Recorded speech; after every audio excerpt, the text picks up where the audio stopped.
Hello everyone, welcome back to all of you in the Smelly Army. So before we get into today's video, don't forget, if you haven't already subscribed to the channel, to hit that subscribe icon button thing down there, and that way you'll be subscribed to my channel and you won't miss anything. But you still might miss something if you subscribe, because in order to really make sure that you don't miss anything, you also need to hit the notification icon, and that will make sure that you actually get a notification. You get an email and other notifications notifying you that something's happening. Your channel of me that you're subscribed to has made a new video, and you don't want to miss out on that, do you? Because where would you be if you were subscribed to my channel and then you didn't see the video, and you might never see it, and you would miss out on everything that was happening. So make sure that you hit the icon there that makes you notified every time that this channel that you're going to subscribe to, that you should already have subscribed to, makes a video. And also, of course, don't forget to smash that like icon, because if you smash the like icon, that means you're going to be entered into the free giveaway for Cup final tickets. But in order to be eligible for the free Cup final ticket giveaway, not only do you have to be subscribed to my channel and to have hit the notification icon, but you also have to follow me on social media. You have to follow me on Twitter, on Instagram, on Facebook, on Twitter feed, on Pornhub, on Instagram, and on Instagram. So if you haven't done any of those things yet, make sure you take time out now to go and press the like icon, hit the Instagram notification bell, and also make sure that you're subscribed if you have the chance to win the free Cup final tickets, which you won't be eligible for unless you are have you done all those things in order to watch the video. So now that we've done that, let's get straight into it. Without that being said, without any further ado.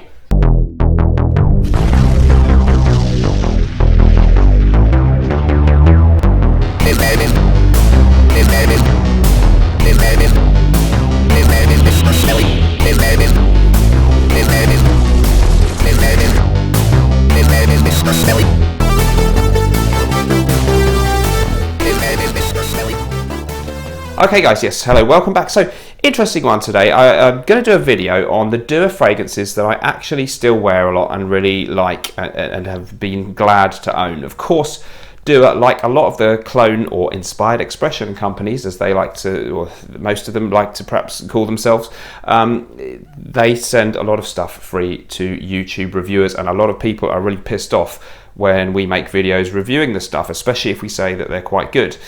So I thought, rather than just do anything like that, because Dua hopefully is still going to send me some of their newest releases, I thought I'd do a video on the ones now that I've had over the last couple of years that I really think are the top 5, I guess. Top 5 of the ones I've got. I've only got a fraction of what they make, because they make tons of stuff. So Dua fragrances, of course, famous for cloning famous niche fragrances. I must say, almost everything, pretty much everything in fact, that they've sent me is incredibly close to the original fragrance in smell, and usually has great performance. So I'm going to give you the reasons why I really like these 5. I don't want you to think that, you know, I'm sponsored and all this kind of stuff. So I do have other fragrances coming up on the channel, being sent some stuff from Alexandria, a rival company. I'm still going to be featuring Parfums Vintage, and from what I've smelled of their stuff so far, mostly very good. But since Dua are maybe the kind of ones to beat, the ones with the biggest range of clone or inspired expression fragrances out there, I thought we'd just do a little focus on them today. And these are my 5 favorites. So let's get stuck into the list. Okay, so let's have a look at my top 5 fragrances from Dua. I've had loads of them sent to me for free by the company, of course. These are the ones that I really still enjoy and wear on a regular basis. And I think there are a few things I'm looking for that make me think these Duas are the best ones. One of them is if they take a fresh type fragrance that doesn't have great performance in the original niche fragrance, and they amp it up and make it a beast mode version of that. That's going to be the case with this one. And the other thing I think they do that's really good is if they take a really hard to find fragrance, coming up in a moment, and make either hard to find and or extremely expensive, much more than a Creed. And if they make a version of that, it makes it much more accessible to the normal person, because you have to say Dua's prices are not super cheap. So these are not your Al Haramains or your Armaf type prices. They're around about usually the $60 mark-ish for 30 mils. That's roughly about £45 in the UK. So these are not cheap fragrances, but if they deliver one of 2 things for me, if they give you something that you're going to be really hard pressed to get or afford any other way, and or if they give you amped up performance, I think then they're worth recommending. And also, of course, they've got to smell very close to the originals, and I do find they generally do. So the first one I'd like to mention then is Imperial Plastic. This is their take on Millesime Imperial from Creed, a lovely, fresh, zesty fragrance with a kind of salty watermelon accord in there, some very bright citrus. I think mandarin is one of the notes in there. Very nice bergamot, lemony type combination of typical citrusy opening notes, a salty sea air accord, and this kind of typical Creed ambergris note in there, and a muskiness about it. So Imperial Plastic copies it really to a T. Extremely hard to differentiate the smell, except that the Imperial Plastic is undoubtedly much stronger and lasts longer and projects for much more strongly in the air. So for that reason, I often enjoy wearing this. I've made quite a dent in my bottle there in spring and summer. A really strong, powerful clone of the Creed fragrance. I have, of course, mentioned before Rush of Unicorns by Parfums Vintage. That's also excellent. Both, I can hardly call it in terms of which one smells most like the original. Both very good. But the Dua, just a touch more beast mode, I would say. So for that reason, if you're looking for the strongest version of a clone of Millesime Imperial, I would go with Dua's Imperial Plastic. You'll notice some different bottle designs in this video. Dua started out with really basic bottles. They've been updating and changing their labels and bottles. The new ones coming out now are going to be in bottles like the one you can see on the screen here, but you have to say they are fairly basic considering the fragrances are not super inexpensive, but they do seem to be working on gradually improving that. Let's move on then. The next one that I'm going to mention is something completely different. This is called Best Citrus Ever, and this is their take on Iroir by Henry Jacques, an extremely expensive fragrance. I forget the exact price, but it was sort of over $400-ish, or even more than that. Really hard to find anyway. Not many of you out of there will have tried it. And I was sent a small sample along with my bottle to compare. It was very similar, but as soon as my sample ran out, which it did pretty quickly because it was tiny, I really just began to regard this as a fragrance in its own right, and so can you if you've never tried the original. It's a beautiful citrus aromatic fragrance with lovely bergamot and very natural smelling citrus opening notes combined with this lovely herbaceous spicy undertone, a bit of a classic gentleman's cologne type of vibe, a little bit like things like maybe Chanel Pomme Choix or Lorenzo Villarese Uomo. I'm reminded of things like that with a bit of a spicy woodiness underneath this beautiful citrus opening and a real classic feel. I find that this one is just absolutely gentlemanly, classy. It has really nice performance. It's not the most beast mode of the ones that they've sent me, but it's good enough. It's good performance, a great work scent, I find, and the smell is just absolutely exquisite. Really enjoy wearing that, and I think because it's such a rare fragrance, they've given us something that really we're not going to be smelling like that any other way unless we happen to be super rich than by buying this Best Citrus Ever. So I think really a good one to have, and a very untalked about fragrance, the original. But just so happened that I agreed with Masham Raza, who was clearly very inspired by the original fragrance. I met him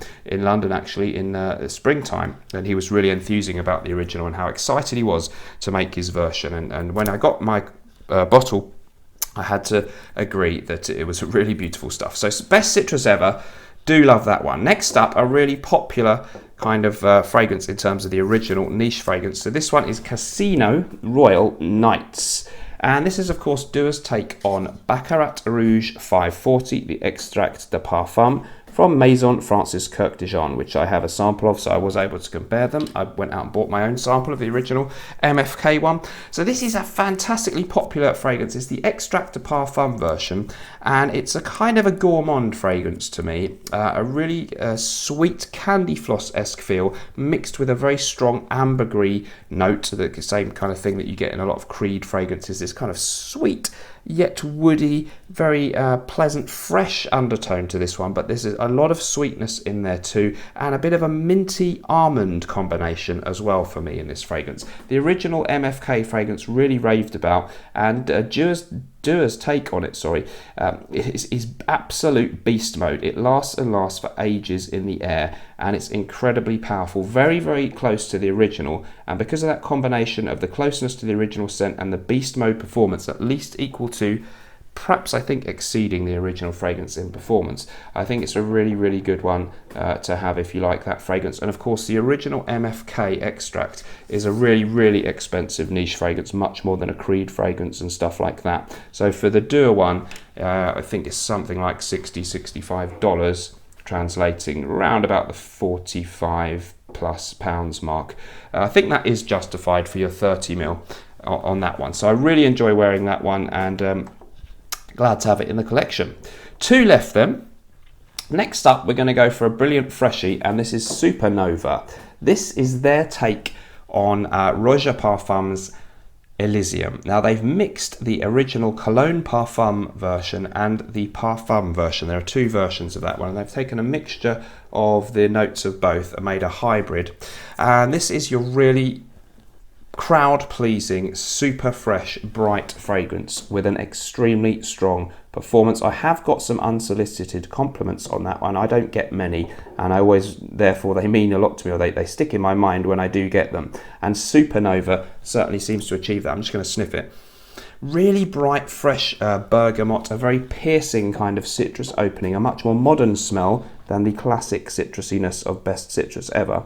And perhaps like the Roger version is viewed widely as maybe his answer to things like Creed Aventus or Bleu de Chanel in a really high-end niche version, and I have to agree, it's absolutely zesty, bright, woody, masculine, modern and crowd-pleasing, and because the performance is so good, I find that's why it's leapt into this list, and I really enjoy wearing it. I know I'm going to be smelled, and of course it's quite hard to make fresh scents last long, perform well, and Dua seem to have really mastered that art, even more so than some of the niche fragrances that they're copying sometimes. So very impressed with that one and really enjoy wearing it. Last but not least then, I'm going to be doing mentioning this one, Queen of Spades.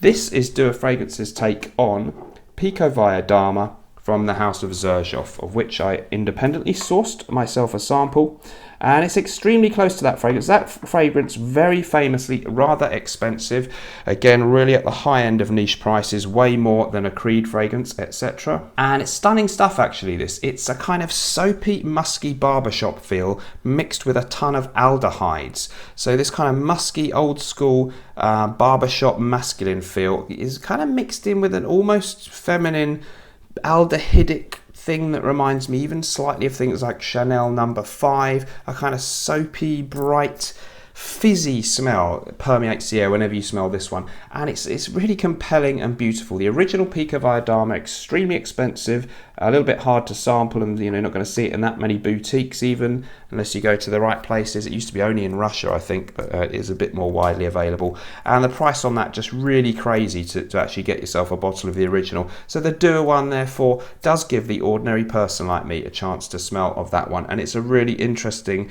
classy, very much beast mode kind of fragrance. These mostly are pretty much beast mode, or at least very good, usually an improvement on the original fragrance that they're modeling, and you've got some really hard to attain fragrances here in most cases, or at least with the Imperial Plastic there. Anyone can probably sample and get maybe a decant of Millesime Imperial, not that expensive, but the Dua one does perform better.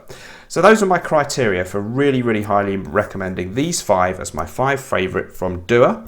Have you tried any of these? Let me know, and if you have anything else to say about the video, please comment down below and I'll try and answer as many as I can. So thanks very much for joining me. Hope you've all had a great 2018. Let's look forward to a very fragrant 2019. Remember, whatever we're doing in life, let's project. I'll see you in the next video. Bye bye. They made it.